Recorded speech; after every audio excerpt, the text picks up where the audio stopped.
Should that be made illegal to you? Because that's what you're saying. No, you're saying that it's racketeering. I think racketeering should be illegal. That's it. So racketeering for you is an institutional investor saying, we're only going to invest in these types of companies. That's racketeering to you. They shouldn't be allowed to do that. Part of the problem is having rules that... No, don't bail them out. I want to hear the... No, I'm not bailing them out. Nothing. I say nothing. I know you do. I know it's I'm as done with you as I can be. That discourse is over for me. I have an issue with... And this is how I feel when people talk about finance and they don't understand how any of the institutions work. The iconic, badass Lord Southern!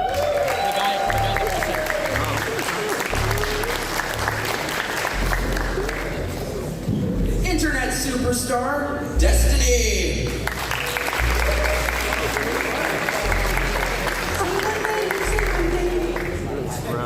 And someone who I'm still waiting on him to propose gay marriage to me, James Lindsay!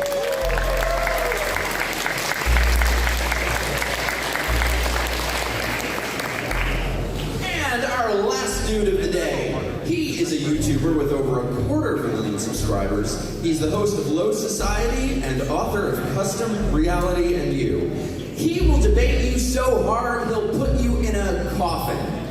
It's Peter Coffin!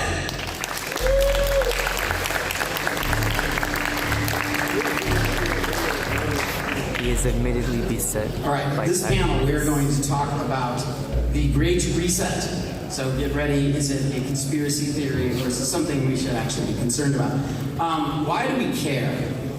In June 2020, 3 months into the pandemic, at a meeting online, Klaus Schwab said this: the world must act jointly and swiftly to revamp all aspects of our societies, economies, from education and social contracts and working conditions. Every country, from the United States to China, must participate in every industry, from oil, gas, and tech, must be transformed. So this is the World Economic Forum. Let me start with their mission statement here. The forum engages in the foremost political, business, cultural, and other leaders of society to shape global, regional, and industry agendas. Moral and intellectual integrity is at the heart of everything we do. Our activities are shaped by a unique and institutional culture founded on stakeholder theory, which asserts an organization is accountable to all parts of society. We believe that progress happens by bringing people together from all walks of life and drive them to influence positive change. Stakeholder theory. When I hear theory, I think, James, tell us what stakeholder theory is. Okay, so stakeholder is an interesting word. So obviously it kind of means what it sounds like, kind of. A stakeholder is somebody who has a stake in the outcome of something. So if you're a parent of a kid in school, you're a stakeholder in the school's ability to do its education through your children. If you're a child in the school, you're a stakeholder in some sense, although you're a minor in the school and how it's run, etc. That's the basic idea of what a stakeholder is. But stakeholder theory is in fact something a little bit different. Stakeholder theory, which is outlined by Klaus Schwab in his book Stakeholder Capitalism, which I think was his first major book. He outlines this idea that what you actually need to do is adjust capitalism away from a model where shareholders are the primary determinants and the economic factors are the primary determinants of how we're going to organize and do business. And we're going to shift into one where experts are going to be named as the kind of representative stakeholders, say for issues like the climate. So you're going to have climate experts who are going to become stakeholders who are going to speak on behalf of the world in terms of what the climate does to you, what ExxonMobil does in their business practices. Also, though, they kind of merged in corporate social responsibility and best practices in corporate governance. So what you end up with is that what stakeholder capitalism or stakeholder theory is that the economy writ large is best organized by an expert class of people who are appointed to kind of dictate, especially on environmental, social, and governance policy.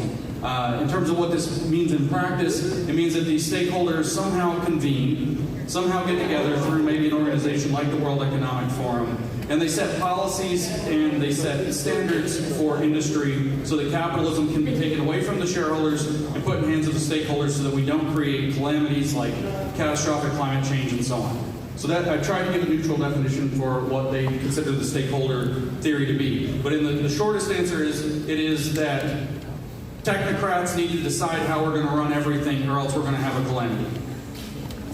Warren, you also believe this stakeholder theory?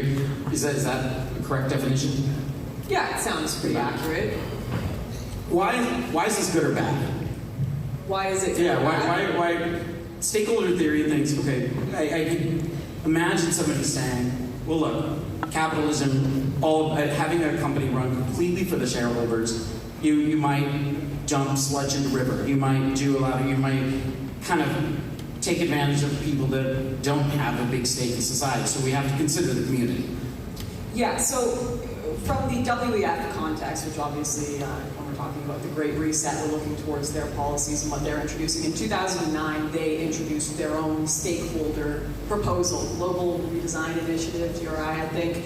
And it's essentially a plutocracy. They are very wealthy people with a lot of capital in nations, companies, corporations, and with this stakeholder theory, they are going to be the ones making the decision for the little people. And this used to be something highly criticized by the left, actually, pre-COVID. You can find Guardian articles about it saying these people are trying to set up a government run by themselves as the stakeholder over poor people. But it's obviously become just something the right have to criticize now, since the left have given up that as well. Okay. So Peter, you're a big power to the people guy. How do you see this? I mean, this is taking advantage.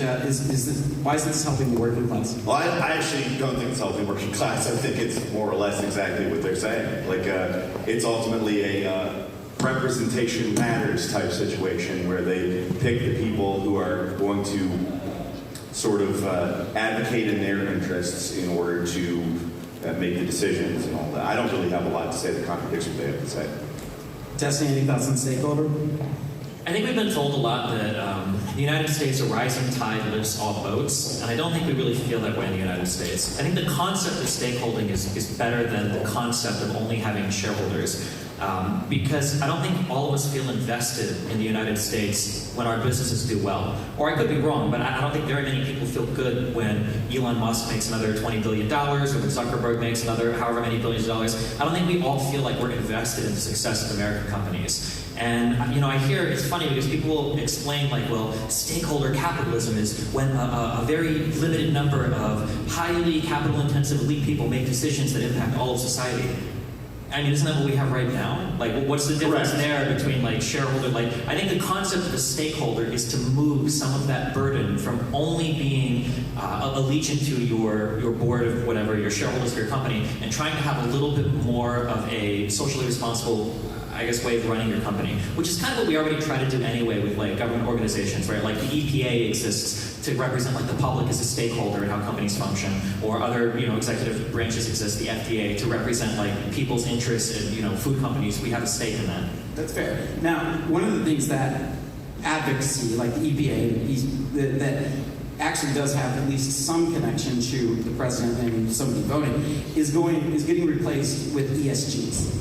So there's the ESG products. You can have environmental, social, global scores for corporations. You may, if you don't have a high mark on these, you could be cut out of lending, and you could be forced to do whatever ESGs are doing. So do you feel that this is cutting out some of the defenses that you said were there?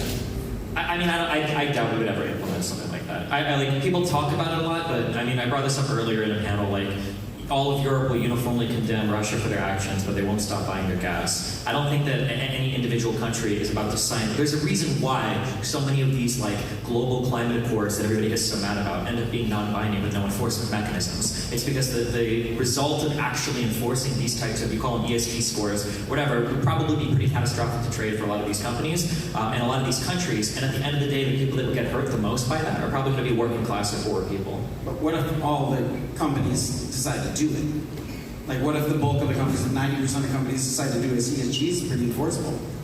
Then it's going to depend on what the score is rated for, I guess, or what kind of score we're talking about. Like for instance, like when we talk about like making healthier food for kids, I know that the Department of Education I think had standards for like what your food had to be able to be sold in cafeterias. Like if people are meeting those types of standards, I don't think there's necessarily anything wrong with that. But it's going to come down to the individual regulation we're talking about. Something like climate change is probably going to be a lot more contentious because that's seen as a way more politicized issue than. What's your guys' take on ESGs? So we're not talking about policy. We're talking about corporate investment strategies. And so the enforcement mechanism isn't necessarily through governments. They sign on. The SEC is now backing, for example, the ESG model for ETFs, for grading securities and other things you might trade, stocks, etc. But what we're actually talking about is that the large investment capital firms like Vanguard, BlackRock, State Street, Fidelity, the largest banks in the world, including the central banks, have decided that ESGs are going to be, if you have a high score, according to what their corporate boards have decided, are sound environmental policy. Again, this is people like, we can name individuals like Bill Gates, Larry Fink, I mean, we can name single individuals, very small numbers of them. They get to set what gives you a high score, and that determines whether or not you get investment capital, that determines whether or not you qualify for loans or startup capital. It will determine whether or not, for example, BlackRock will carry your stock. So all of a sudden, BlackRock, which might have bought up already using other people's money, by the way, a 20%, which you're the stakeholder, but they're doing it for you. That's how that works. It's your money, but now they have a 20% controlling interest in some company, and they come and they tell the company, well, you need to do this. And the company says, well, piss off. And they're like, well, we won't give you investment capital. Like, we'll find it somewhere else. And they'll say, well, we'll sell our 20% share in your stock and just watch your company tank on the market. We'll sell all of our shares and we'll destroy your company. And they say, okay, well, we have to play ball. And this is what you see. They also end up being the top. And what happened when Elon Musk tried to buy Twitter and he bought a 9% share, Vanguard, which is another one of these gigantic banks, bought just enough to become a 1 higher percent share so that they remain the top shareholder in Twitter so they could continue to dictate Twitter's policy at the level of the board. How do you increase your ESG score? Well, you increase your ESG score by doing whatever the central bankers decide constitutes sound environmental policy. For example, when COVID-19 was a big problem, they decided that there's an environmental hazard with the virus that was best mitigated by wearing large numbers of disposable paper masks, for example, surgical masks. And so your ESG score, your environmental score might have gone up, despite the fact that there's 160 billion masks floating in the ocean now, which normally we would think is an ecological catastrophe. So they get to decide. Maybe it's that they're going to cramp the fossil fuel industries, which they have been doing for a very long time, making it much more expensive to do that. Maybe it's that they're going to subsidize green energy, which they've been doing for a very long time. Maybe it's they're going to decide, as they just did when the conflict in Ukraine broke out, that all of a sudden you can raise your social score under ESG, that's the S, by investing, by being somebody like,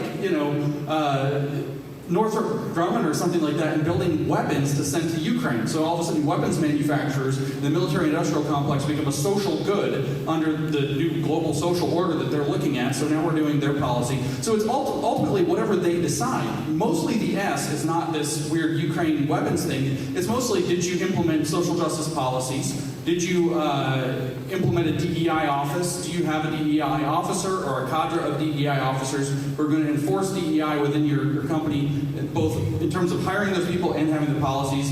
And then for your G score, you might raise your governance score by, again, hiring consultants. These people tell you, ESG officers right now make about $1 million a pop. It's a 7-figure job to be a corporate ESG officer. And every big corporation, if they want a good G score, has to hire one. So what you can see is that this works like a cartel. This works like a racket, using investment capital as the tools. We're not talking about EPA policy at this point. We're not talking about a small number of people, maybe 50 in total, deciding what the best environmental policy is, Bill Gates among them, what the best social policy is, Bill Gates and Bill and Melinda Gates Foundation and their educational initiatives being among them, and then whatever else is governance deciding. That's how your score goes up, and it determines not whether you're it's not the government checking you on this. It's corporations and mostly banks offering you whether or not they're going to play with your capital. So it's a totally different mechanism. It is fascism. This is the name for this. And I think we can get some strong agreement that this is the model of fascism. In fact, they call it a public-private partnership, so they don't have to call it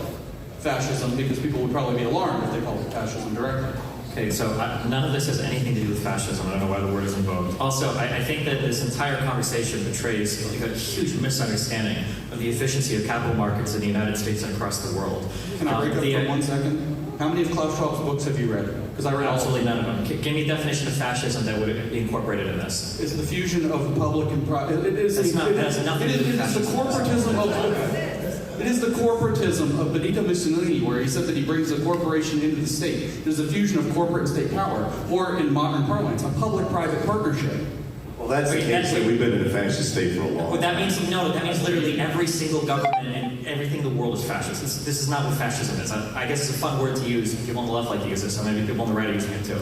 So, second thing, the idea that like some select group of people are going to be controlling their investment firms and then directing their investment firms against the interests of the shareholders of those investment firms to financially ruin companies or degrade them in order to meet some social paradigm, to where they're trying to increase their scores or whatever. If that was the case, there would be so much other external capital flowing into these industries if these companies were truly being ruined by people trying to raise some arbitrary social media score.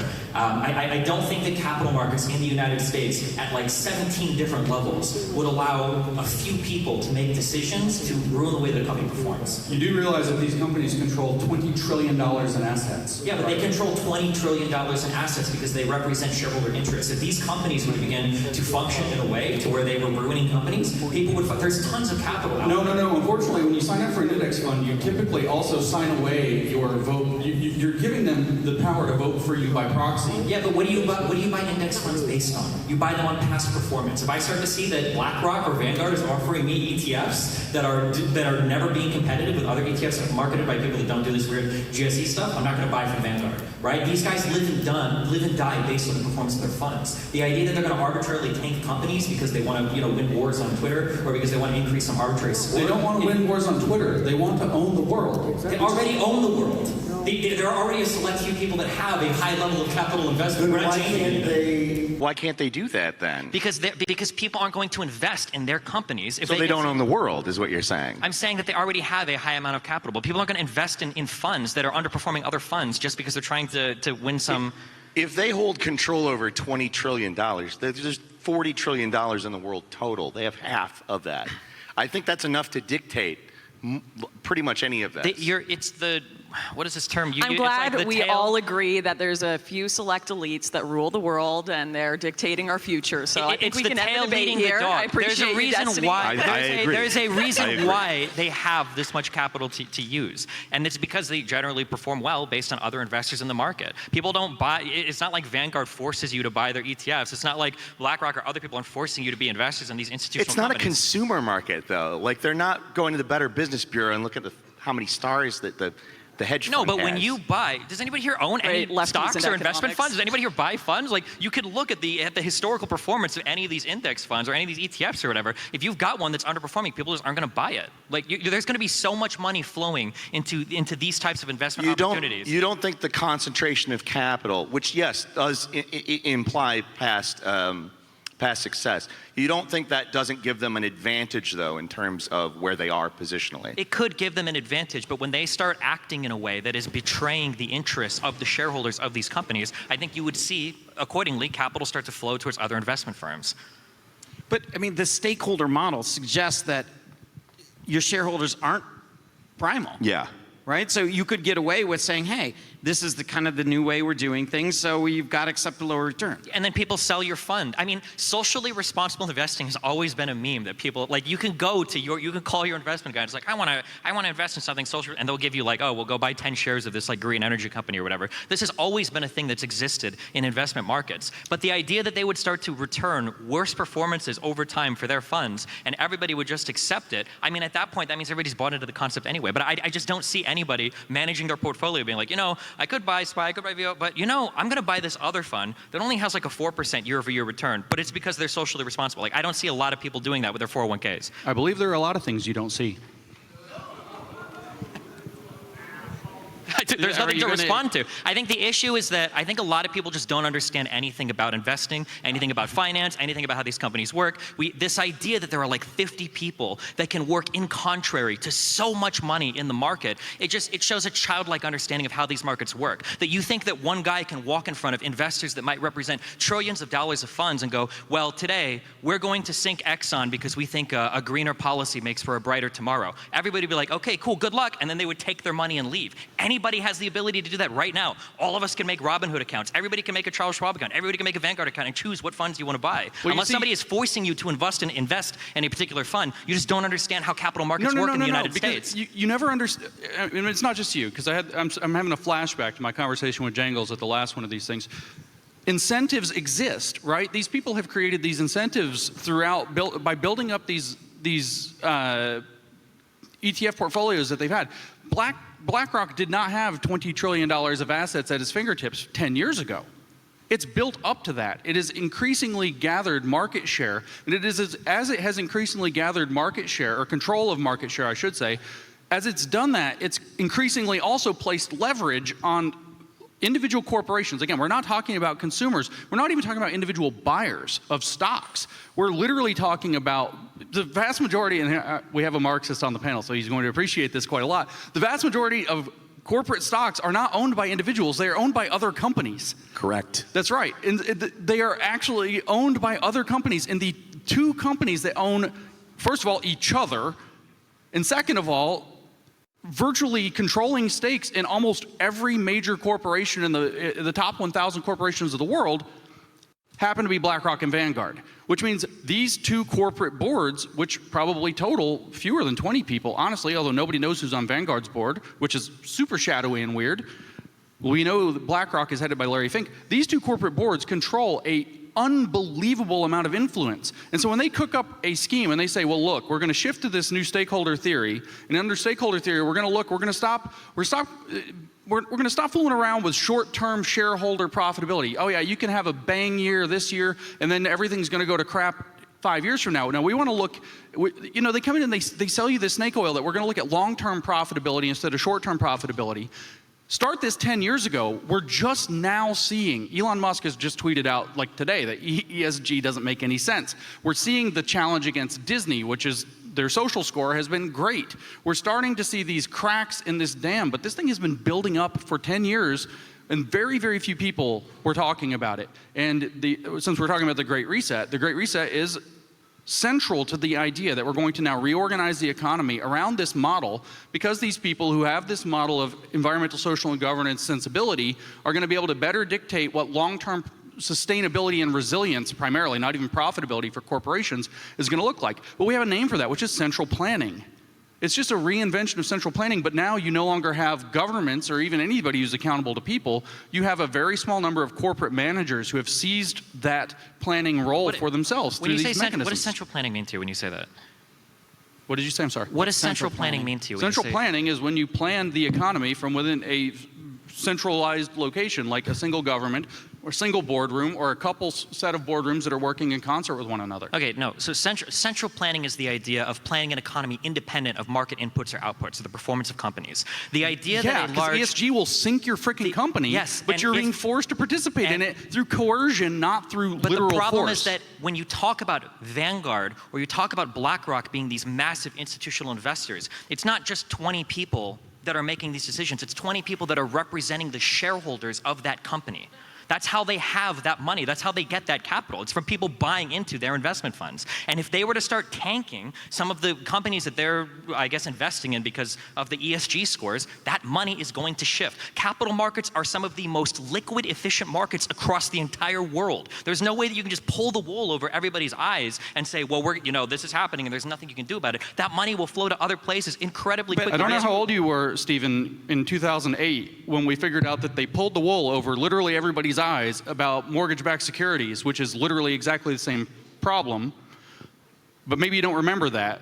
But I want to point out, in fact, where did this term Great Reset come from? It didn't come from Klaus Schwab, even though he wrote a book right after the pandemic began, oddly in June of 2020, COVID-19, The Great Reset. is the title of a book in June of 2020, which is really fast. We're going to change the whole world based on COVID. 2 months after it came out, we now know we have to change the whole world. It's a little weird, but the actual word, the Great Reset, was in a book by Richard Florida from 2010 called The Great Reset. Turns out Klaus wasn't that creative, and he maybe plagiarized that idea. And Richard Florida looked at what happened when these mortgage-backed securities collapsed, and he was like, well, we've got to completely reorganize the economy, and we have to completely reorganize what we think in terms of living spaces. We have to have these new cities. We need to concentrate people into smaller locations, et cetera. He had a whole roadmap for what a sustainable and resilient housing market, but also world in which that housing market is embedded, is placed. And we have to have a great reset of the economy. Then all of a sudden, you start having this shift through what used to be corporate responsibility, social responsibility, environmental responsibility, and all of a sudden you start having a very small number of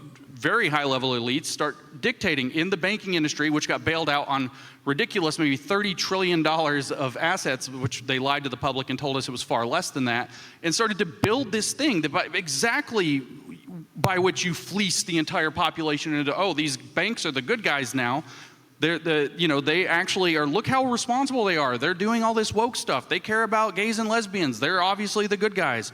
They have a gay flag flying outside of Goldman Sachs now, so they're obviously not doing anything evil at all. And literally, this is how they did this. They convinced people that they had the right side of all of these social and environmental issues. And I find it really funny that, literally here I am arguing with a leftist about centralized power and the corruption of markets. That you can't see that literally the Occupy Wall Street movement was the first thing they crushed when they started to forge this unholy alliance between the big banks and the big government. There's like nothing for me to even tackle in terms of what you're saying, because you're saying nothing. What? Like the idea that 2008 happened because of Banking misfeasance. That's why it happened. The bankers doing crappy things and tricking people into thinking they were not crappy things. And then that catching up to us in a catastrophic way is exactly what we're now living through, and they're calling it the Great Reset, which reminds me of the Great Leap Forward. The whole issue behind 2008 was an example of misaligned incentives. That was the issue. All of those markets were functioning exactly as they should. People should have been buying houses. People should have been taking crazy loans. The housing market was constantly increasing. If you look at the cost of houses, even if you couldn't afford a loan, it doesn't matter, because you double your equity in your house like a year later because of all the rising costs. Banks were incentivized to sell the loans because they could package it up and sell it to investment banks. Investment banks were incentivized to do it because Fed rates were low. And worldwide, everybody's looking for stuff to invest in. None of this points to like one individual bad actor. As much as you guys like to point to like 20 people in a room that are ruining everything, the reality is that sometimes market incentives can be misaligned. And this might be a place where people can step in and go, hey, maybe there are places where representing the broader society, maybe we can make some decisions about how these markets should function, rather than pretending it's some huge conspiracy that a few people can throw away trillions of dollars of capital because they want a company to hire more gay black people or something. It's not 20 individual bad actors. It's not the World Economic Forum itself that are planning this all. And I think that's a problem of the right and how they've presented the Great Reset in that conversation. If you actually look at Klaus Schwab's book, a lot of what he's talking about in the Great Reset is things that are already moving forward in countries and corporations, policies already in place that they want to promote and excel, and they want to work with governments to excel that, what they can invest in, conferences they can start, things they can lobby and influence. So it's not just these shadowy figures behind the World Economic Forum pulling every string. It's a lot of, it's a shift that they're going to use COVID and the pandemic to push forward even quicker. Yeah, but a lot of these ideas are marketable. So even before, or maybe you think this is all Great Reset people, I don't know.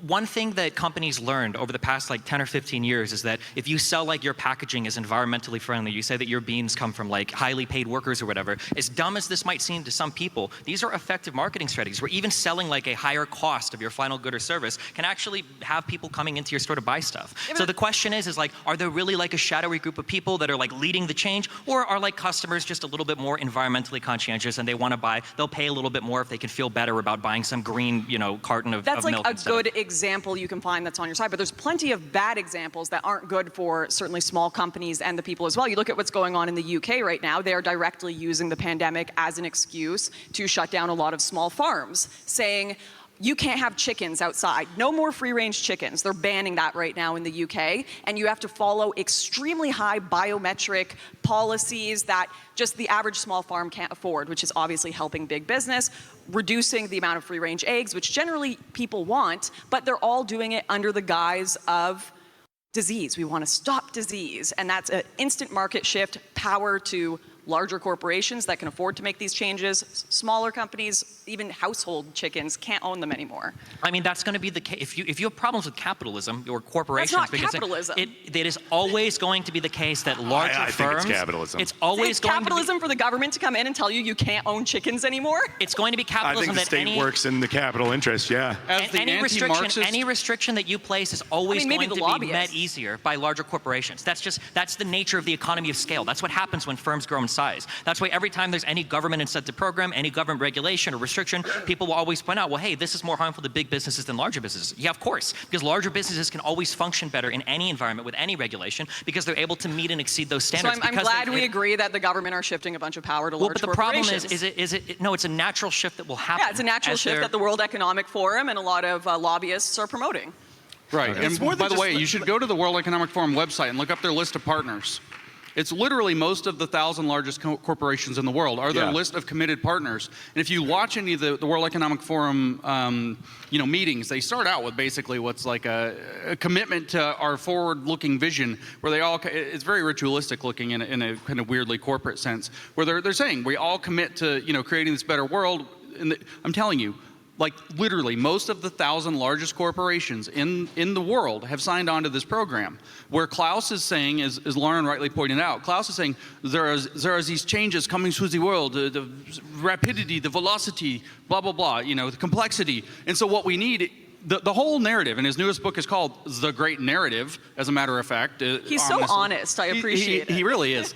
So the whole point is that the world's changing very rapidly. There are all these diseases we've got to be scared of. There's the possibilities of synthetic biology that we have to be scared of. Things are changing so quickly because of AI and because of technology and social media, et cetera, that what we need is a group of people to cooperate to usher us through this. And who needs to lead that is the relevant experts leading one way or another by bringing together government, foundation, and corporation in order to work in a kind of harmonized way that he's calling a public-private partnership. His goal, he explicitly says, is to break out of the existing model and into what he calls a circular economy, which is a completely different thing. Now, as far as the capitalist point goes, as the resident anti-Marxist, I will say that yes, this is capitalism. I agree with the Marxist. But that's because, and this is where my friend, and I mean that, Peter and I will disagree. I think that Marx caricatured capitalism, and in fact, it's his coinage, it's his word, capitalism. He caricatured what a free market economy is. And so, to the point, it is capitalism as Marx laid it out. It is not a free market. It is a highly captured market. I don't think it's a free market. It's certainly not a free market. I just wanted to put some color on this. So it's not just the WEF, but Business Roundtable just a couple years ago, which is signed by a conglomeration of 178 of the world's biggest CEOs, changed from a shareholder-based primacy. So they've had this since 1978. So since 1997, they've always endorsed shareholder primacy. Now they're saying stakeholder primacy. So you're kind of arguing on free market principles and stockholder principles, but this is stakeholder. What happens when all the banks won't lend to you because now you're a sin stock because your ESG score isn't good enough? Is that a free market? I mean, if there is money to be made, you will be able to raise funds to do it. Unless we're talking about some like government crackdown on loans or some crazy authoritarian reach into banks that doesn't allow you to like lend money to people, if there is money to be made. But that's what we're talking about. Yeah, but we're always talking about this and it's never happened. It's Instead, we're pointing to like we're in the pointing three to principles on the WEF website. It's literally about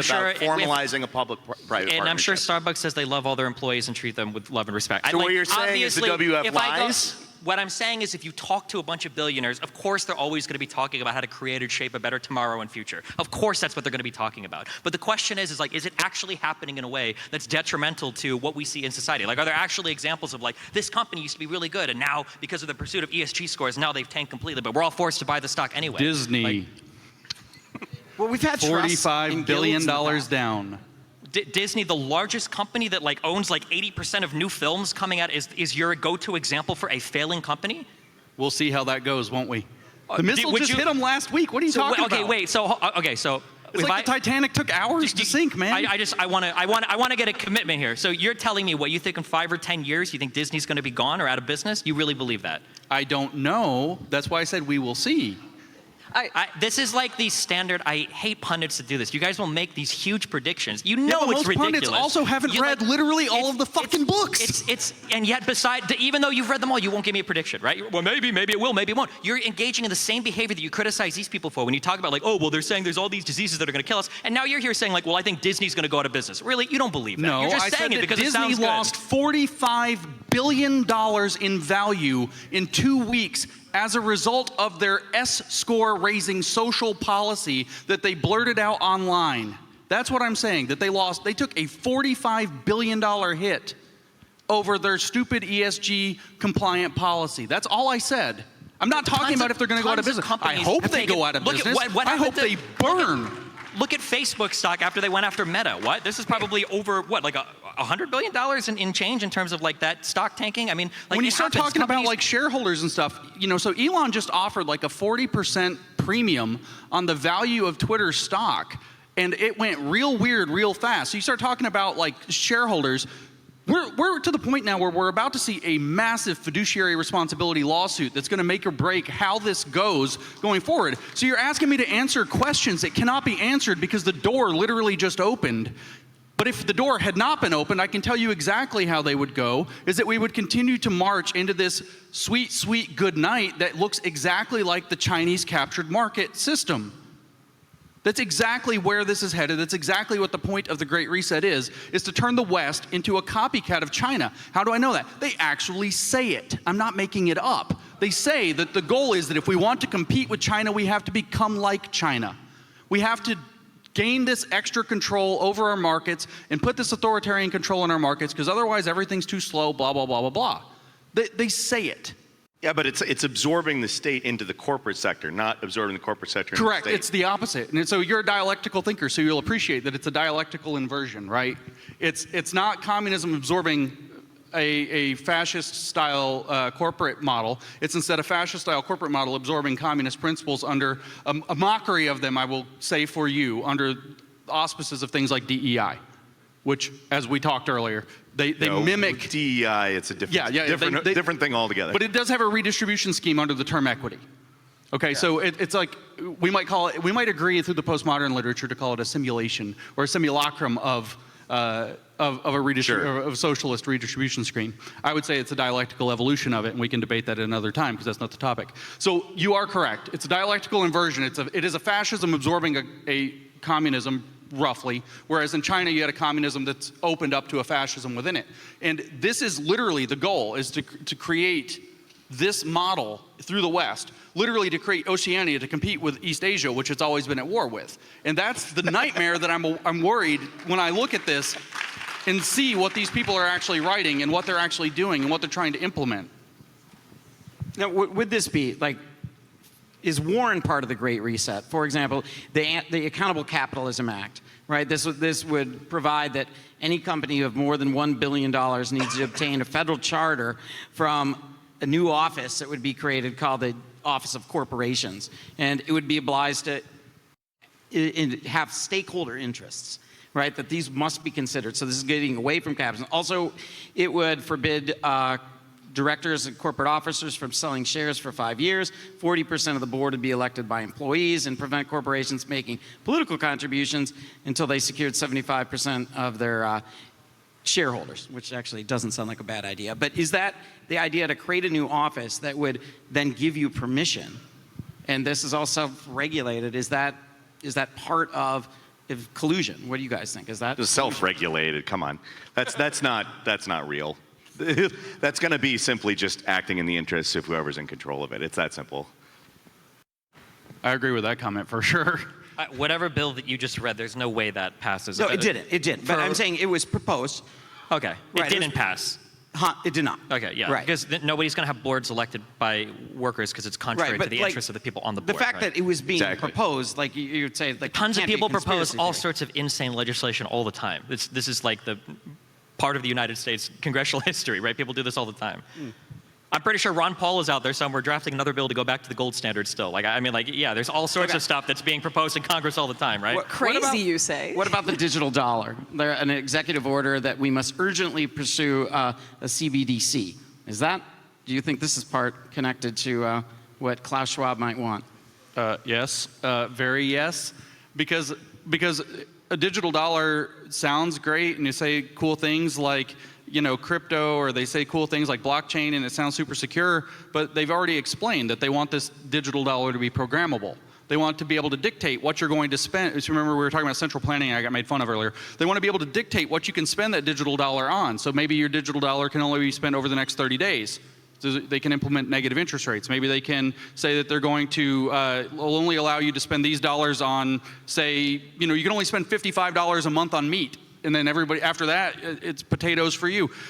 When you start talking about programmable dollars, and if you've been to China, I've been to China many times, they can turn off your dollars. You can go to the store and they can tell you, well, you can't spend money today. You can't buy a plane ticket today. You can't buy a train ticket today. You can watch this propaganda video and then you can buy a train ticket. You know, these are the kinds of things that they actually implement in China. When you start messing around with the way they got there, by the way, over the many years I went to China, started out, I used to go get my fistful of red money.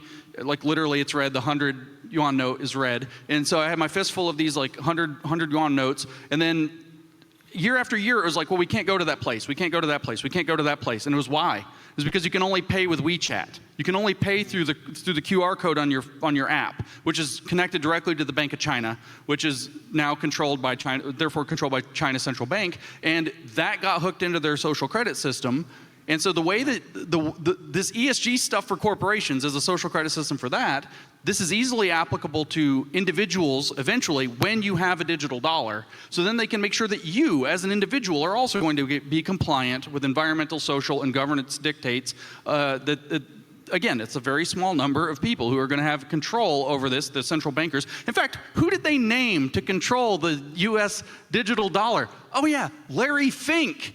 The BlackRock CEO, the same guy. How weird it was that guy that they decided to give him this power. So absolutely it is part of this program. It's in fact a necessary component to this program, and it doesn't work without the central bank. Could you program a currency. digital dollar to only be spent at a company that had a high enough ESG score? 100% you could. You can program it to do whatever you want it to do. I mean, you could do that with a fear debit this kind card, of too. dystopia then? Well, sounds like an but you amazing cannot do that plot with for cash. some like dystopian future movie, but Well, that's this where is we're not going to headed. happen. Like, No. it's fantastic delusion. I guess it's fun to like circle jerk over the idea that the Have you government is been going to to be China? dictating. It's not a delusion. I'm it's not real. in China. We live in the United States. Right, okay, so a right? lot We of have a people- democracy, believe it or not. No. Well, maybe some people here don't believe it anymore, but yeah, we're not going to have digital programmable dollars in the United States. That's like people We like you will do. sit up Our here. debit cards are that. What? We have digital programmable dollars. They can shut them off anytime they want. They've shut it off in. They shut Stripe off in you should talk to some porn Russia. stars. That's not a digital dollar, right? So you there's- have like Do you have paper electronic money on you? You have. Sure, I do, but They can shut. Well, if you didn't, then let's say. Have you ever had it where you accidentally get your card shut off because you're somewhere that you're not normally? Because you're Sure. a Canadian protester. I mean, the power is there. The mechanism is sure, there. but it has nothing to Or do with because you were digital at a- dollars, yeah, right? a Like a Canadian bank could trucker, deny a yes. check You or a gave money the order, right? But truckers. this doesn't have anything to do with digital dollars, or the idea that some digital dollar is going I to be mean, you created don't need to that can only call be it something. You spent. just say it's already there. Like you could use the existing mechanism if you really wanted to.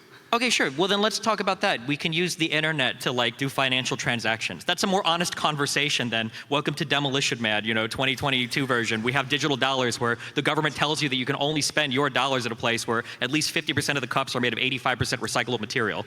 There's already things like this happening in China. We all acknowledge that they have massive He's control. never been to China. He doesn't Oh, know. true. He Doesn't lives in he? the United States. Do you think that They have China's massive government is control over comparable your- to the United States? No. We're saying Do it's you think a not single there, but party the Great Reset is totalitarian- going to take us It's there. not taking So us there. the We're average- fundamentally listen, different styles of listen. economy and different styles of governance. The average American looks at China and they say, holy shit, we never want to be like that, right? That's insane there. But then when the government say, hey, whoa, there's this wacky disease going around, we need to create a policy that tracks everything you do, tells everywhere you go. What people don't realize is hate China and we look at them and we're like, that's horrible authoritarianism. But the government recognized that while authoritarianism is bad, it's effective. And in order to compete with China, they need some of the same systems. So Australia implemented their vaccine, not even passport, just COVID safe app. Everywhere you go, every minute of the day, you have to track where you are, which store you're going into. That is a lot of data and information that the government have now about your whereabouts 24/7.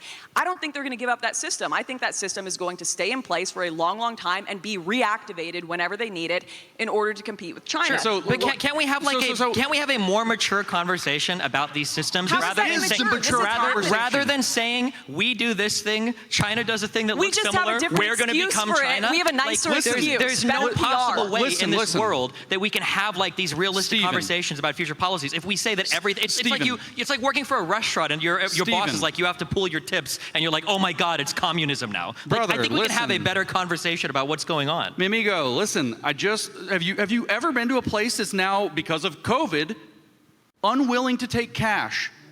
Have you been to one? I was on one yesterday. It's called an airplane. I happen to have, fortunately, a high-level status on the airplane, so they asked me, do you want anything to drink? I was like, yeah, I want a beer. So they give me a beer because I've flown so much, they give me a beer on an airplane as my prize for flying, Your points. Yeah, I have so many points. They give me one beer on an airplane now. This is what I get. And so the guy sitting next to me was like, I want a vodka cranberry. And the lady comes back with the thing and was like, all right, so it's $5 or whatever, but we just checked, are you so-and-so? And checked the identity, yeah. And he said, well, you don't have a credit card listed on the app, so you can't pay for the alcohol.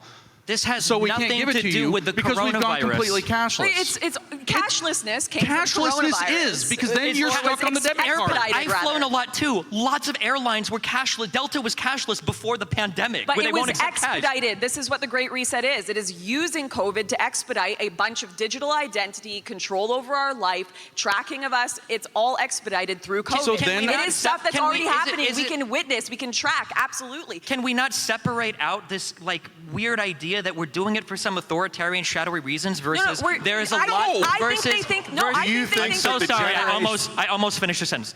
Like, is it not just possible that as technology evolves and people are looking for convenience in more places, that some things end up getting streamlined? Do you think it's about convenience and not about making money? I think it's both. People want convenience. How many people like picking up their Google phone and then they click their Google Gmail that goes right to their thing and they can push one button and they can access all of their cash. So I'm sure. I understand that there is problems with centralizing this much stuff around certain corporations, but you don't need a shadowy government 20 people to do it. Agree. You just need a bunch of people that want convenience in their lives, that technology. Yeah, call us the law of convenience. I think the right wing have done themselves a massive disservice by portraying this as a conspiracy theory. They talk about it like it's all shadowy. It's not. It's all out in the open. It's all being talked about. Of course, the government and corporations want more power, and of course, a lot of them think they are the good guys. In order to predict black swan events, we have to have control over our society in order to, better outcomes. We need to be able to track everyone so we can do contract tracing. If there's a worse disease that outbreaks, we need to have digital ID. We need to bring all these things for the good of the people, right? But then one of the last chapters in Klaus Schwab's book is what if this becomes a dystopia? And he talks about, this could be abused, this could be misused if it's in the hands of a centralized power. And that is what the problem is. Every villain in every good story thinks they're the good guy. But you could argue this could happen in either way, right? Like some people are arguing for more centralization and, oh no, that's horrible. But you could just as easily argue the other side where people are arguing to decentralize things, and that ends up horrible. Look at what happened to... I just realized where I am. Look at what happened with Texas's power grid, right? During the last huge snowstorm shit. They have a unique independent market where you have like these different buyers and sellers of energy, and because they're incentivized to only function in like a short-term window, their energy market totally fell apart. People were paying like $1,000 to heat their home for one night. Now, I'm not saying this. Their ESG scores are fucking great because they have windmills. I'm not saying this. They're probably not. Pros. But I'm not saying this to. I'm not saying this to say that like free markets are bad or centralized power is good. I'm just saying that like you can go too far in either way. We can't just say like unilaterally all forms of centralizing anything are always going to be bad when free market stuff can be bad as well. Like we need to be a little bit more intelligent. But free market stuff is harder to abuse. I disagree with that. Absolutely is not true. Corporatism, sure, like massive. I actually think that this is just an acceleration of what we've been on the last 30 years. I don't think that this is something that is new. I don't think that this is something that we need to look at as like fundamentally different or a big change. I think it's stuff that we've been seeing accruing over years. And I think that comparing it to China isn't necessarily perfect because I think that a lot of these things came out of the incentivized market as put forward. I don't think that I don't necessarily think that planning is an evil thing. I don't think that it is an issue. But I think the issue here is not so much that it is planning. I think that it is centralized power over the planning. Whether it be corporations exactly. or government. And I think that that's the direction that corporations have been heading in for decades. And well, it's always been the direction, but that's what the point of them is to get more and profit more. Yeah, and Just to bolster your point, by the way, Klaus Schwab published his first book in 1971, so 50 years. But Destiny, why do we need, doesn't shareholder capitalism already account for what you're saying? Like, why do we need stakeholder capitalism? Because shareholders don't always represent the interests of the public. There could be like really bad you're negative worried about behavior. the short-term thing, though. So, but why would if Pfizer's making dumb moves to make sure they make their quarterly number, and some other good drug company has been investing some kind of long-term thing, but it's trading as a discount, and then gets huge because everyone was looking for the quarterly profit? Like, isn't that the solution to the short term? Why do we need ESGs? Can I ask this question, right? Because you just said shareholders don't represent the interests of the public. So Bill Gates is shareholder of Microsoft, in fact, is chief of Microsoft. We'll just say shareholder of Microsoft doesn't represent the interests of the public, right? But Bill Gates, stakeholder in, say, virus technology, represents the interests of the public all of a sudden. How did that shift occur?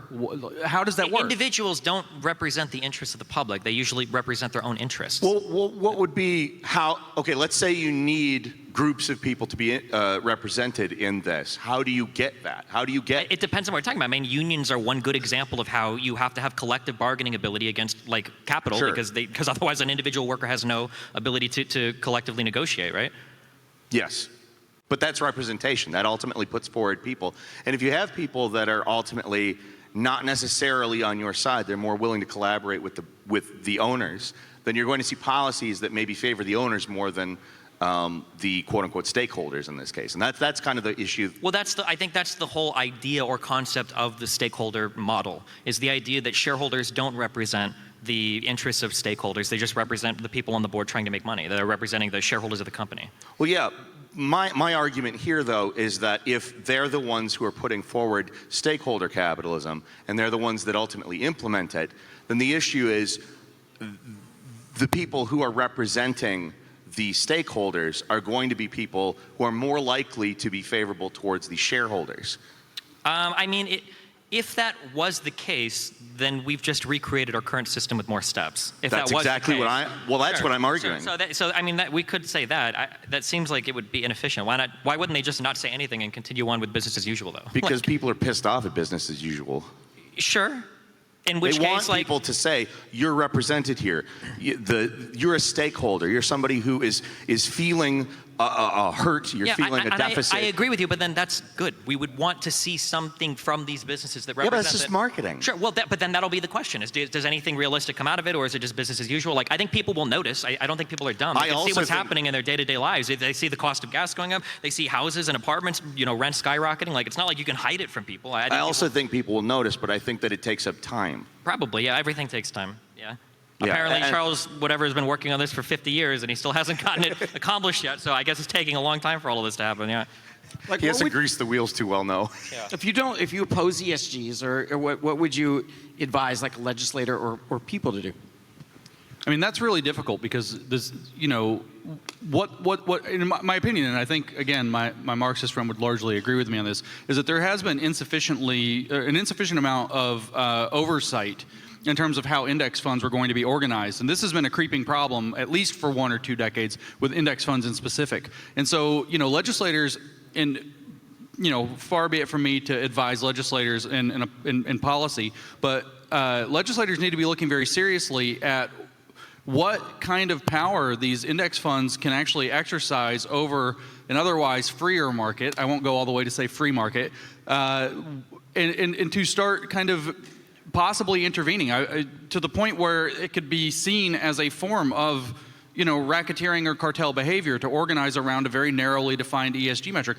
I wouldn't even care if there were ESG metrics personally, if there was any mechanism by which competition into what defines an ESG score was introduced into the ESG system. If there was 20 different definitions, then maybe we could hash it out and see if it's worth doing. But right now we have a very narrow definition that's controlled by a very small number of interests, which I think that if you start, of course this is executive branch, not legislative branch, but you know, when you start having cartel behavior organizing across corporations, then the legislators can take steps to make certain things that have not been regulated or illegal. They can make those things illegal or bring regulation to them.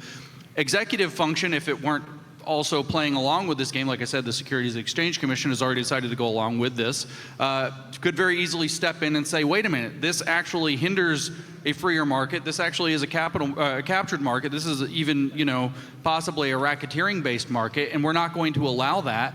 And we're going to start breaking up some of these big investment firms and spreading that back around, or we're going to get rid of proxy voting or change the rules around proxy voting so that it is the individual stakeholder or shareholders, that I could call up and say, BlackRock, you manage my assets, and here's my opinion or whatever. Right now, I guarantee you cannot do that. They do not give a crap what you think. And you've actually given over your proxy voting power, which that could be returned. These are ideas that could possibly be brought to bear on this. Do you want to just should we just get rid of institutional investors, or do people need to go back to buying stocks? Do we outlaw index funds? Because this type of behavior. I didn't say outlaw them. I said that we should be looking at the way that they can be misused to capture markets and to concentrate power and to regulate around them. Everything you're saying is still misused. If I have a fund and I'm allocating so much money across different sectors, I would expect these people to be making certain types of demands on behalf of these companies for the fund to perform well. I don't understand, is your suggestion just that index funds that operate in ways that increase the performance of the index funds by voting accordingly across different corporate boards should be outlawed? I don't understand what the solution is there.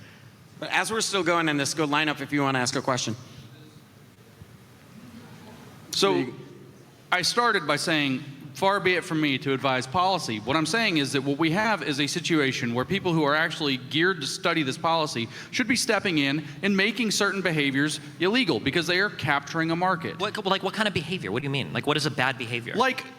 Well, here's a bad behavior. Telling people that if they want a satisfactory score to have their company represented by this gigantic program of ESGs, that they have to freaking hire a $1 million a year ESG officer that implements that and only that policy, because only that ESG officer is qualified to dictate what actual ESG policy looks like. Why wouldn't a fund have the ability to decide who they want to invest in and maybe set some qualifications for that? Different funds because they didn't have to bake the cake. What? They're a private business. They can do whatever they want. They didn't have to bake the cake. They can do whatever they want, but if they decide to jump through that hoop to gain that institutional investor, maybe they think that decision isn't something that would be negative for the company. There's tons of capital out there. Jesus, if you go to California, you can get $10 million to fund any crazy random idea that you have. Try to do it with a bad ESG score. Try to get investment capital with a low ESG score. I promise you that if you have $1 million or a $10 million idea, an ESG score is not going to get in between you and some angel investor. Have you talked to any of the capital. people that actually do this? I lived in these environments, in these tech worlds, in these gaming worlds where there's all sorts of money. I know that all of you know this, okay? Or maybe you don't, but there are so many millions of dollars. You're talking about a very small group of people. But that would change your mind if people started trillions. losing loans because the ESG score is too low.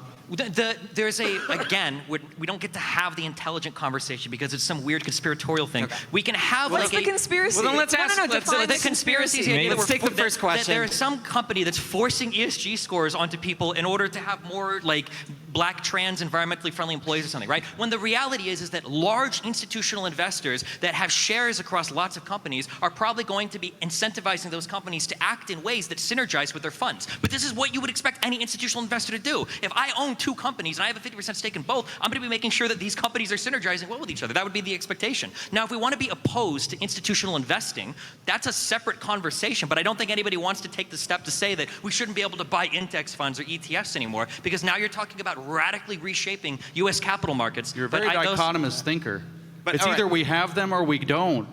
No, I literally said we step in and But the problem is because when you say we don't, we need to step in and change the behaviors. What is the behavior? These are our fuck, man. Maybe I can our stakeholders. Maybe I can rephrase this First a question. little. I see stakeholders. Maybe I can rephrase this a little differently. How are these ESG scores enforced without a government or some people with force behind them? It sounds like you're saying that they would be leveraging their investments or their lending to do this, but why wouldn't that be subject to market forces, same as any other product on the market? Because they're the market. They control roughly 40 to 50% of the market. And when you have that much of a reservoir of control of the market, they become de facto the market. And so if you want to play with the biggest guy if you don't want to go with some small bank that may or may not fail, but you want to go with the big giant invincible thing that has $12 trillion in its asset pool, well, you've got to play by the $12 trillion asset pool guy's rules. That's literally how it works. Me and the Marxists, we could get up and hug over this. Yeah, I really am liking hearing this. It's Settle 100% down, what's boys. happening. There is so much foreign capital. There's so much domestic capital. The idea You that think you would foreign be, capital has none of the aligning interests? Do you think there's everybody has interest. That's why it's called capital. Yeah, of course, there's always going to be interest in a loan that you take. They all but the meet in idea that Davos. one player, the idea like I pissed off the dude at BlackRock, my ESG score is an F, I'm so screwed. I have this multi-billion-dollar idea and now I can't pursue it because BlackRock hates me. It's just delusional. It shows a total misunderstanding of how all capital markets You ever work. been blacklisted from anything? Well, as somebody that's currently banned on like at least 3 social media platforms, yeah, I would say that I have been, yeah. Well, what can you do on those social media platforms now? Having a right to a social media platform is different than having You're not access to talking about capital. social media. I'm making an analogy here, sir. Okay, what can I? What nothing. can you do there? Nothing. Yes, correct. That's all. You can't do anything. When you- if these big companies blacklist you, A BlackRock dollar is not different than a dollar from another domestic. and you Yes, don't but think they've BlackRock got- has influence over other companies? Yes. You don't think they No, have you think connections that in other companies? you think that BlackRock is going to tell other institutional investors you're not allowed to invest in that highly profitable thing. because You you're gonna really hurt our think that investment. doesn't happen? No, it absolutely doesn't. All right, If fine. that was the case, then we No, wouldn't be no, up we're here fine. talking about how like, oh my God, like Lockheed and Boeing and Raytheon are controlling the economy by making us go to war. If that was the case, every other large company, right? The market capitalization of all these companies combined is like half of Apple's market capitalization. If it was the case that these private companies could control so much of the other parts of the economy, we would never go to war, for instance, right? Because Do you because think whatever us money- saying we shouldn't go to war has any effect on us going into war? But building weapons. It doesn't raises matter the what we score. say Build- in what? that case. Building iPhones is more profitable than building weapons. Like, Yeah, I'm is sorry, it? but it is. Like, you can look, you can go and look. It's all publicly available Like information. my name on Twitter right now is B2 Spirit, which refers to a bomber that cost $2 billion a pop to build. And it costs like $80 billion to design. Like, are iPhones more profitable? $80 billion over what time frame? Because Apple as a company is worth like $2 trillion. So when you're talking about like an $80 billion project over 10 years, like, no, I don't think that these are the people that are controlling the levers of the economy. All right, let's go take the next one. Imagine if you put 1,000 of them together. By the way, I'm going to be that guy before we take the next one. Sorry, Brian, I'm going to override your authority here. ESG scores are not graded A through F, since you're talking a lot about them. They're scored 1 through 5, and 1 is the best score, 5 is the worst. I know James Lindsay already told me this, but this is for Lauren Southern. In the concept, it's due to the fact that you tend to be against globalism. In the concept of global village, as described by Marshall McLuhan, do you think globalization is inevitable due to technology and the fact that the whole world's being connected through technology, and there's somewhat of a cultural exchange? Yeah, of course, I do think globalization is inevitable, but I also think it's being sped up by corporate interests. Hi. So I was wondering how you see this this takeover happening. Thanks. Takeover happening in third world countries that are much more cash based. I now live in Baja for this very reason. In the morning, how long I've got. Okay, I got to take this one. It's very funny to me that I see a lot of my friends who would be considered these like right-wing radicals against immigrants, against all these different countries, and they're like, nah, I love immigration. I'm headed to Mexico right now because they don't have vaccine passports, they don't have digital ID, I can pay cash with everything. You'll actually find, Socialized healthcare, too. They got that down there. well, on a surface level, a lot of, I guess we don't use the word third world country anymore. The but global south. The global south, a lot of developing countries, we may characterize them as less free than the Western world. In reality, because there's just not the same ability to enforce a lot of these policies, they tend to be more free on a day-to-day basis. So I find that to be an interesting... So I'll give you an example that's a little counterintuitive, but it's true, and a lot of people don't realize this, and it ties into the COOF. So one of the industries that probably got hit the hardest with like a COVID-19 cruise missile that you probably thought, yeah, good, because those things are petri dishes for diseases, not for canine rape culture. It's a different story, is the cruise industry. So you shut down the cruise industry, and it's massively shut down. It's kind of open now, but everybody's getting the virus. They all have to be vaccinated, but they get it anyway. It's really weird. But it's part of the cruise. Yeah, part of the package, it's part of the you buy experience. Yeah, that's right. And so the cruise industry got shut down like harder than almost any other travel-based, tourism-based industry, period. And you think, okay, good, because those boats are dangerous in terms of disease transmission. But what that brought before it got shut down was about 5 Super Bowls worth of economic activity to poor third world, if we want, countries in the Caribbean that now have their entire economy, which was travel and tourism largely driven by cruise ships, completely shut down. But then, partnered with the World Economic Forum, you have this other entity called the International Monetary Fund, which controls at least $1.5 trillion in assets plus ties to these central banks. And they step in and they say, you know what? Your economy has been destroyed by COVID-19. Let us help you build a new infrastructure for a new world and a new economy, and let us help you build a digital infrastructure to put you on a digital currency that will set you independently. You can be more involved in the world market, et cetera. And that's how they implement it in these smaller countries. That's a real world example of something that actually has happened. And by the way, China is competing with the IMF there because in addition to being able to build infrastructure for CBD, Caesar, whatever it is, you also have the ability to control shipping lanes through the Caribbean waters. And so China and the International Monetary Fund have both openly been competing to take over the control and the governance of Caribbean islands that were shut down, and their economies were shut down because of the cruise industry being shut down because of COVID, because it's used as a narrow window of opportunity to effect a great reset of the economies of the world into a new model that's based on stakeholders. And the South Pacific, too. Yeah, everywhere. Everywhere that the cruise industry is the dominant force of the economy, that's what's happened. And so what you'll see, broadly speaking, is that if the so-called first world or the developed world goes onto this program, try to tell me what resistance Brazil is going to mount against that, or what resistance Mexico, I mean, it's their drug cartel is the only resistance that is going to mount.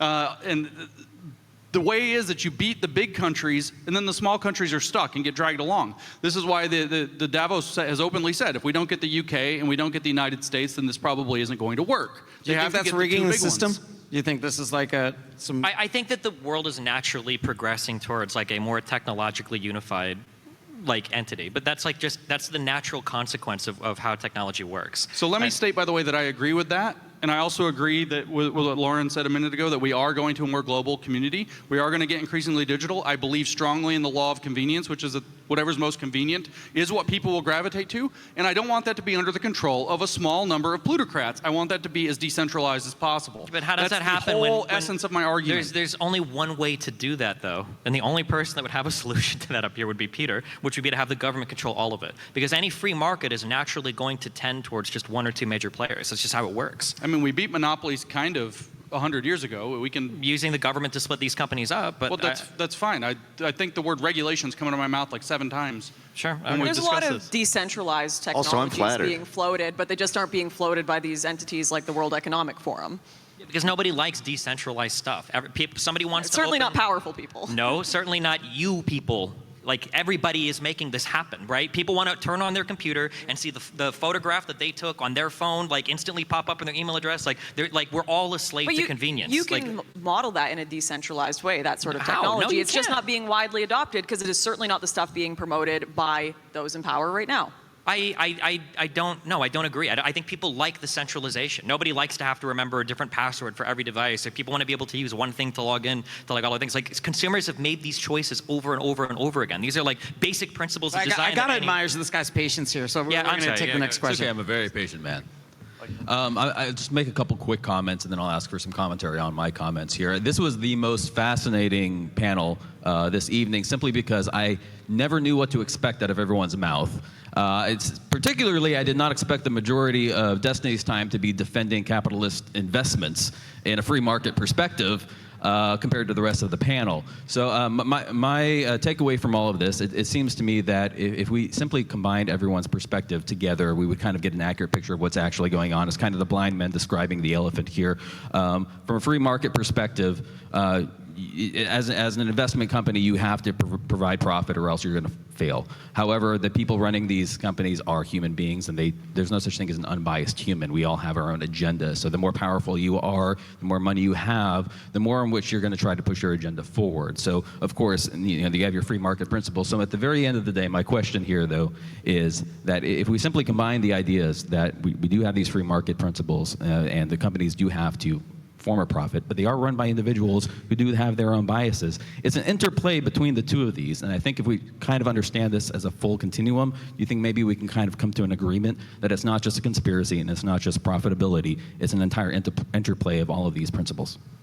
I would agree 100% with that. I mean, there are going to be people that you can't deny that corporate culture exists. You can't deny that there's going to be some like ideological bias on the part of a major institutional investor. That's absolutely possible. But they don't push alone. Like, it's a push and pull constantly with where society is at, where the investors are at, where the government is at. And you mentioned earlier that I'm up here like defending capitalism. I'm just trying to explain how it works. I am a big believer in government intervention in a lot of these cases. And I think now the Republicans, I guess, got banned enough from Facebook that they're believers in government intervention too in some of these private platforms. So yeah, I mean, I think it's important to recognize, like, how are these institutions going to function in the world realistically? So we need to have real descriptions, and we need to make real predictions, not saying crazy stuff like Disney is going to go bankrupt in 5 years, right? We need to have a good understanding of how this works. And then once we have that understanding, we can design government policy to enact it in a way that it represents the interests of the people. Ironically, in a stakeholder sense, I guess.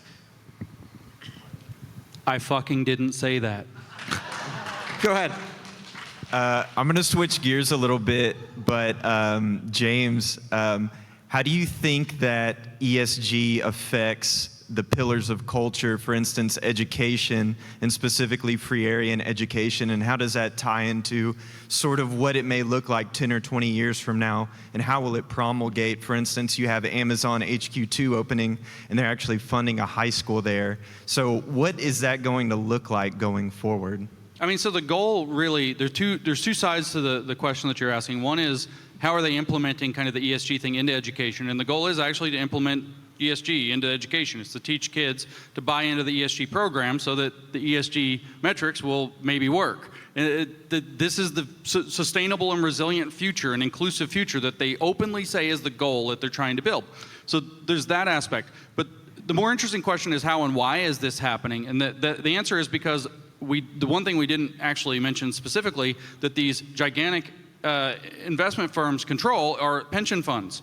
In fact, they control all your pensions. That's in fact what they're using is your pension, especially if you're on in a public servant role. If you're a teacher, they're using your pensions in order to make decisions based on how they're going to reorder capitalism. That in fact is the gigantic pot of gold that they openly said that they were chasing 15 years ago. And so how are they pulling schools around? Well, besides the fact that they do have a cult of fealty to this DEI stuff that's really spread, especially through the education sector, but they're also controlling education sectors. In what way? Are they donating through NGOs? Do you want your pension fund to be able to be listed within these these allegedly highly profitable portfolios, or do you want them tanked? It's that simple. Well, I mean, what are pension funds going to be a part of? Do you want them buying treasury bonds? Do you want a 1% to 2% return on your pension fund that doesn't even outpace inflation? No, I just don't want a small group of plutocrats deciding what the shape of the market is going to be as they structure the market for themselves. That's literally the only thing that I want. Or don't want, I suppose. I don't know what your understanding is for how these markets function. Do you think that pension funds should only be like you buy individual stocks then? You just don't invest in ETFs or index or what? No, I said like 11 times before. You said I think nothing. That you keep saying nothing is the problem. Lawmakers should do something to get rid of bad behavior. Okay. When I say, for example, ideas like that perhaps it should be considered racketeering, which is a fucking felony, to organize all investment under ESG. I am not saying nothing. I am not saying nothing. So do you think that an institutional I'm sorry investor, you don't understand the words I'm using because you've read zero of the books. No, it's not about the books. It's just having a basic understanding of finance that everybody is painfully unaware of. Because they'll come on stage and they'll confidently say things like, institutional investors are going to tank their entire portfolios because of something that some guy said in a book that I read. Like, that's just not how any of it works. That's why you can't point to any of these examples happening. That's why you're saying crazy. That's exactly what you're saying. So the question then becomes, and I know it's uncomfortable, I'm sorry, I don't mean to push you on specifics because finance is hard, I understand, but my question is do you think that we should have these rules that institutional investors can't have any qualifications for the funds that they include in their portfolios? Should that be made illegal to you? Because that's what you're saying. No, you're saying that it's racketeering. Racketeering should be illegal. That's it. So racketeering for you is an institutional investor saying, we're only going to invest in these types of companies. That's racketeering to you. They shouldn't be allowed to do that.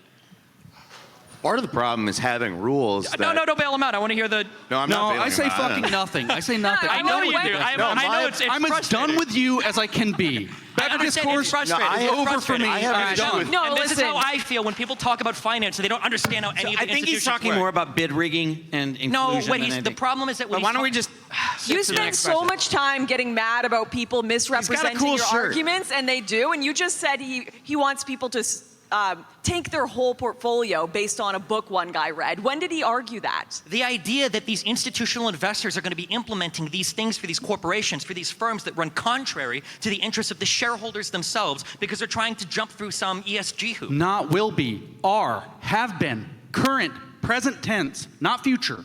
If it was the case that was happening, then other capital would come in and would start. Do you just not believe in capital markets? Like with Elon's bid in Twitter, other capital came in, and then what happened? They started filing SEC violations against him out of the woodwork. Poison pilled. Welcome to corporate finance. This stuff happens all the time. Like, there are all sorts of schemes like this. There are huge short squeezes have happened historically where companies have owned a large amount of like the portfolio of another company through subsidiaries and stuff. This is Capital 101. It's not a new thing that's happening now because of ESG. That's just how capital markets are. They're rough. They're dirty. Well, that's some agreement that there can be some bad shit going on. Next question. Howdy, y'all. Yes.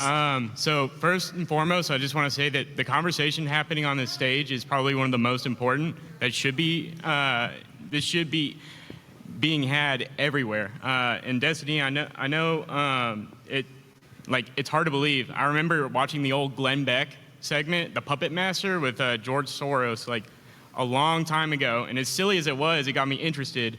And I ended up reading 2 of Soros's books, Alchemy of Finance. That was the main one that struck me. I read about Black Tuesday in '92, where he shorted the British pound and pretty much tanked the UK economy, decimated their currency, ruined the housing market, caused a lot of damage. They were actually kicked out of the European exchange rate mechanism. So my question is, with everything going on, there are established cryptocurrencies right now that are decentralized ledgers. Do those pose a threat to the World Economic Forum agenda? And if they do, what actions will the WEF take against crypto holders right now? Could they potentially use something like the IRS to target crypto holders like the IRS targeted the Tea Party? The last thing any crypto holder needs to worry about is the IRS because they're only going to tax you on your gains, and 95% of people that mess with crypto lose all their money. So I don't think they have to worry about the IRS. Number one, I don't think crypto represents any threat to any type of like central banking or currency right now. That might change in the future, but I don't see that being the case right now. A lot would have to change. Sure, they're not real currencies right now. They're speculation vehicles that people are using to try to out-speculate fuck the other person is essentially what all cryptocurrency is right now. The thing that would be a threat would be people all actually organizing around a specific means to like hold up labor, to hold up the actual markets, to actually interrupt these processes. That would be the threat. The problem is when people actually want to use their crypto, for the most part, they have to take it out into cash, and the government controls, certainly in Canada anyways, all the trades, and you have to put your ID in, get taxed on it, so it doesn't really, yeah. In the executive order that Biden said, looking into the CBDCs, it does specifically say that cryptocurrency is going to be investigated for certain frauds. I mean, I think if anybody that's followed crypto knows, it's probably a good thing. There have been like a ton of huge, like they call them rug pulls. This is a whole other topic, but there is a lot of fraud that goes on. I say fraud, but like that goes on in cryptocurrencies where people are just basically screwing over like huge sections of investors with bogus white papers or with just crazy ideas that, you know, you basically pay a bunch of influencers to back your idea and they sell all of their stuff on day one to like screw over. Like, I don't think it's necessarily a bad thing to start to regulate these, or at least look at these a little bit more closely because they're hyper fucked right now. So you're saying that if there were regulations on the behavior of the crypto markets, it would be a good thing? Yeah, I'm gonna sock them. So yeah, I would say that, absolutely. Okay. Well, isn't that what he said about the main markets? Interesting. I'm not talking about there being no regulation on the main markets. That wasn't what we were talking about. Well, what I'm saying, it's not necessarily that the crypto market is a one-to-one representation of the main markets, but it is something that can show us what happens when you're further away from regulation. Now, yeah, but the problem with the crypto markets is like the stuff that you can do in crypto markets would get you shit-canned immediately by the SEC. You can't do stuff with conventional markets like you can with crypto markets. So that regulation, I would say, is probably a good thing. I would agree. Yeah, At least in our current situation. When the great crypto reset shows up, then Destiny will be a believer.